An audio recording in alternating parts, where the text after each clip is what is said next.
My Friend Dahmer graphic novel adaptation recently played at the Fantasia Film Festival. I'm currently sitting in the D.B. Clark Theatre in Montreal at the 2017 Fantasia Film Festival, patiently awaiting My Friend Dahmer to start. This is the Canadian international premiere, and I have never been more excited to watch a movie about a real-life monster. I was made aware of this movie when they announced it over a year ago, and that it was set to star Ross Lynch, a Disney Channel star from the hit show Austin and Ally. I will admit, I know this show. My niece, whenever I babysat her, this is what she wanted to watch. I remember seeing this bright-eyed young man with his bleached blonde and fairly good singing voice, and I didn't think much about him. He was another faceless mouseketeer to me.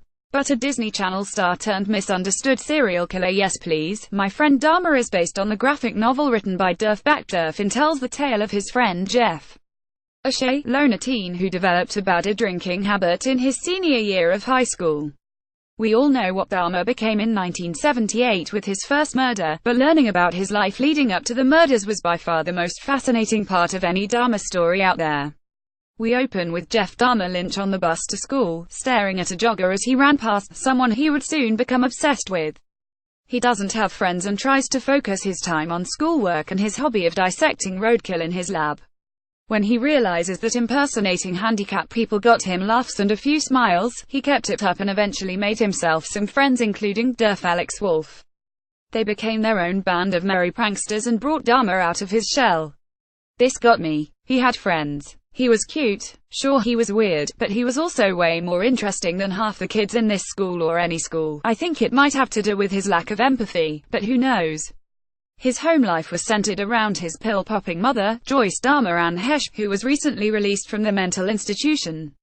His father, Lionel Dahmer Dallas Roberts, who was trying to push his own beliefs on Jeffrey to become the man he wished he could have been.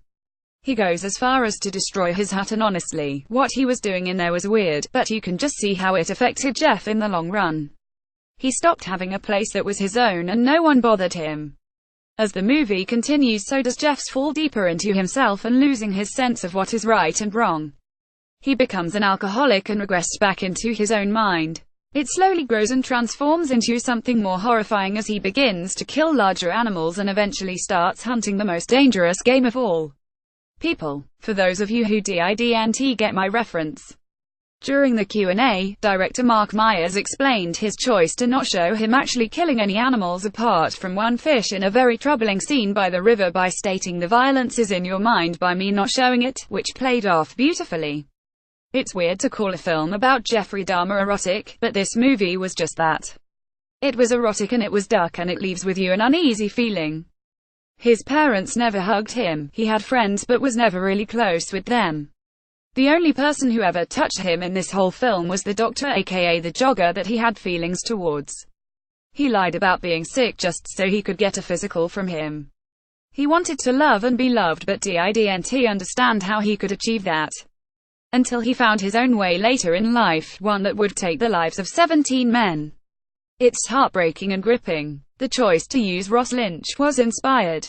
Myers discussed how, after seeing a number of people, they narrowed it down to about 25 individuals who sort of looked like Dahmer if they had the glasses on. However, Lynch knocked it out of the park with his emotionless stare and dead eyes, perfect for a Disney star. I watched his Disney show and thought this guy is Dahmer, Myers explained to the audience, a majority of which chuckled at this statement. In terms of keeping the film as authentic and as real as possible, they managed to film in Dahmer's childhood home. Yes, his real home where the very first murder took place in 1978.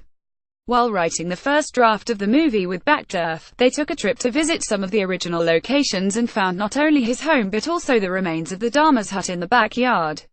They even went as far as to contact the local radio stations to find out what music was playing at that time in history. All of this adding to the true honesty of this movie. Major spoiler alert below. In the closing scene of the film, Durf is leaving Jeffrey's home. As he leaves, trying to stay calm and cool even though you can tell something had unsettled him, Jeffrey grabs a bat about to hit him. However, he doesn't. It is still a powerful scene. This scene was not originally in the book and was made for this movie. The true story of the ending scene was that Mike, another friend of theirs, saw Jeffrey walking alone along the side of the road and gave him a ride home where they proceeded to share a beer together. not knowing that he had just committed his first murder and a body of a young man was in the trunk of Dahmer's car. It wasn't until years later that this was discovered when they began to trace his timeline. My Friend Dahmer is an intense, deliberately paced film that really delves into the origin stories of one of the most brutal serial killers of the 20th century. It isn't a horror movie per se, but a movie that has terrifying suspense in it, because in the end you know how this story truly climaxes. It's a coming-of-age story in the darkest sense.